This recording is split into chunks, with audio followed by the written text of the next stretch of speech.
જય મને આજના નવો લગ્ન આપવાનું સ્વાગત છે. આજે આપણે આવી ગયેલા છીએ ખેતરની અંદર આટો મારવા, કપાસની અંદર. ઘણા દિવસો પછી આ બધું વ્લોગ લેવાનો ટાઈમ મળ્યો છે. ત્યાં માંડવીનો જ લેતો હતો. ધીમે ધીમે લીલી નાગેર થવા મળી છે, કંઈ ઘટે નહીં એવી. અને કપાસ જે પહેલાં નહોતો કે નહીં, કંઈ ઘટે નહીં ઉગી ગયો છે. અને આપણે કાંઈ નિરીક્ષણ એ કરવાનું છે. ખંડેહરાના સોંપા હતા, ખંડેહરા સોંપાથી ઉગી ગયો છે કે ચોટી ગયો છે કે નહીં. આપણે આમની તો આપણે કાયમી વૃક્ષો બસાવવાનો જ્યાં લીલો છે તે ચોટી જાય.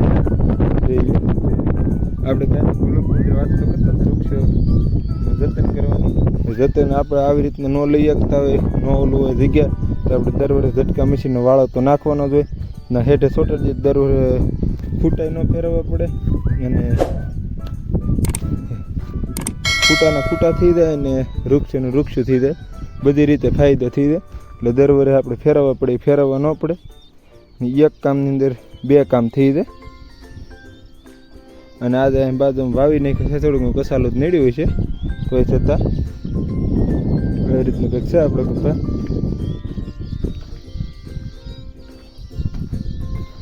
અંધેરા અમુક તો સુકાઈ ગયા છે.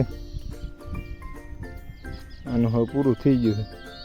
એ તો ખરો જ લીલો અને કે કઢી ગયેલું છે. હાલો અને હરખું કરી નાખી પછી આગળ કન્ટિન્યુ. હાલો આપણે ઓલા ભાગની અંદર કપાવામાં આટો મારીને વહીએ, સારે બધો આટો ફરીને વહીએ. ને પછી પાછા આવી ગયા છે માંડવીમાં. માંડવી ધીમે ધીમે પોપડા કાઢવા મળી છે. કાલ સુધી લગભગ દેખાય છે માંડવી બધી, અનુમાન છે. અને આપણે વાત કરતા હતા વૃક્ષ રોપણની.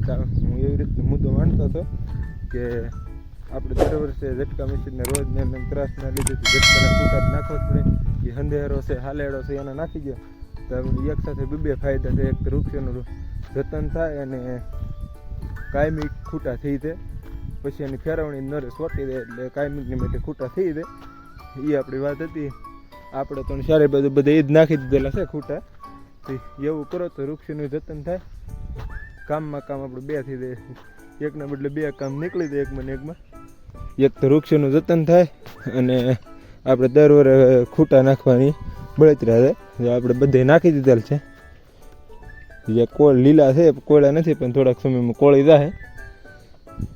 એ પાક્કું છે, કોળી જાય. અને હમણાં કંઈ એવો ખાસ કન્ટેન્ટ કંઈ મળતો નથી. હમણાં ઘીરે વરસાદ હતો, એમાં કંઈ કન્ટેન્ટ મળતો નહોતો. એટલે એકને એક કન્ટેન્ટ ઉપર આપણે ઓલો આવતો હતો. આજે રાતે ખેતર બરા ભૂકા કાઢી નાખીને ખેતર બરા પાણી કાઢી નાખેલા છે. આ બધું આ ખેતરમાં જ પાણી આવેલ છે. આ બધું ધોઈ નાખી એવી રીતનું ખેતરો બરા પાણી કાઢી નાખેલા છે.